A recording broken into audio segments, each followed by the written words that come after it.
A high-tech wheel across town takes us towards a monumental depot of Danish drinking. This looks like a goblin lives in here. There's no one in there. It's this door. Oh, right. Right. So, what's happening? We're going to the Carlsberg Museum. Why? I'll tell you why. It's a Carlsberg experience. Right. And on the strength of that pun, I booked it. Also, it's quite a Route 1 decision, Carlsberg, Denmark. Let's go in. The Carlsberg Brewery Museum is housed in the original 1847 brewery and boasts the world's largest unopened bottle collection, as well as gastronomic beer tasting. And because we so desperately want the beer tasting to go as well as possible, we decide to get our olfactory game tight at the smelling station. Toast.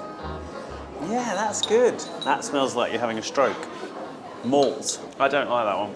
I don't know. That one's too strong. It's like being slapped by a tiny, scented fist. I always feel smell comes across very well on television. Citrus. Oh, Prunes. I'm not sure about prunes. I'm sure about prunes. That smells like old money. Oh, when it smells slightly metally. You know when you're a child and you suck a penny? I didn't ever do I was that. advised against doing that well, by you my legal advisor.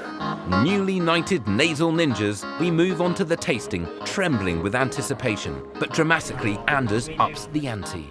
I'm going to put you to the test, see if you can identify some aromas in these beers. You up for Wow. Not really. I didn't realise it was going to get so competitive so soon. Did you commit those 20 aromas to memory? Well, I knew some of them anyway, like banana. I had smelt banana before. Yeah. Is that cheating? Yeah. And so it begins. There you go. it? You need a good head on the beer. Do you know Okay. why? I do not know why. Because the head releases the aromas. Banana! Does it? See, he's too fast. There's some very young beer testers coming through here. Yeah. We Hey. do have activities for children happening Right. all around. Do they get Well, you taste? say that. They do not get Okay. not on my watch, at least. It'd be fun though, right? Yeah. No. Okay. Have a sip. I'm finding it hard to Really think of a nice. word other than beer Thank you. for what it tastes like. It tastes like beer. As the rapport between Anders and I builds, so does my confidence, and I feel ready to employ my newly acquired expertise. It's very similar to the first one. I'm getting banana again. If this last one smells like banana, I'll know this whole thing's a rip-off. There's lemon in that, right? Let's open banana number 3. Banana. Yeah, I'm not sure about this. Is that you? Bit unbanana-y for me. I'd happily drink all of these. By this stage, I'm in pieces. This is the most alcohol I've ever drunk. Well, Anders, thanks for this. You're My welcome. judgment is impaired, but we have to leave you. We're on a very limited timescale. No problem at all. Okay. Thank Thank you. you. Thank you. It was a very real much. pleasure. That's Thanks a lot. Cheers. Bye. Bye. There's some very drunk miners here. As Noel tries to shepherd his complimentary alcohol past some belligerent under-5s, we suddenly yearn for simpler times and search for a place where we could rebuild society from scratch. It's like the 70s. Established in 1971, the self-governed hippie haven of Christiania is a city within the city of Copenhagen. Famous for its open selling of reefer, despite it being illegal, its 800 residents have chosen to live outside traditional society, like the people of Bedford. But even though it's called Freetown, the man still seems to be laying down a whole roll of rules. So these are the rules? Yeah, have fun. Okay. Of course, you can relax and Yes. behave just as anywhere else. Making it a rule seems somewhat counterintuitive, but go on.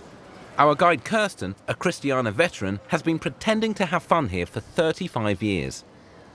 Don't run, it causes panic. Yeah. It's because police is coming here quite often. Yeah. And they used to come in to surprise, of course, the dealers in the street. Bunk the so, police. of course, they get nervous if somebody's running because Yeah. they think it will be the police on its way. That's so why that's Mo why. Farah can't come here. Banksy's been here. And no photo. Yes. Banksy's quite a short man. He's Yeah. getting smaller, which is why.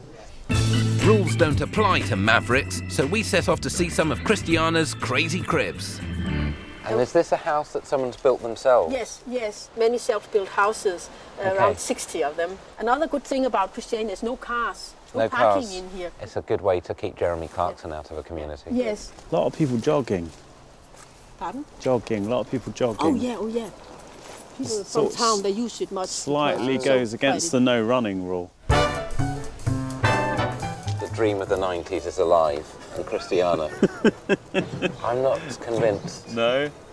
If you were dropped here now, quite a strange place because Copenhagen itself is quite neat and tidy and clean and efficient. Very Rigid. efficient. Rigid, maybe tight even, uptight. Yes. And this is kind of opposite to that, and this is right in the centre of it, so It's a bit too loosey-goosey yeah. for me. I like imagine it being is. uptight. Come on.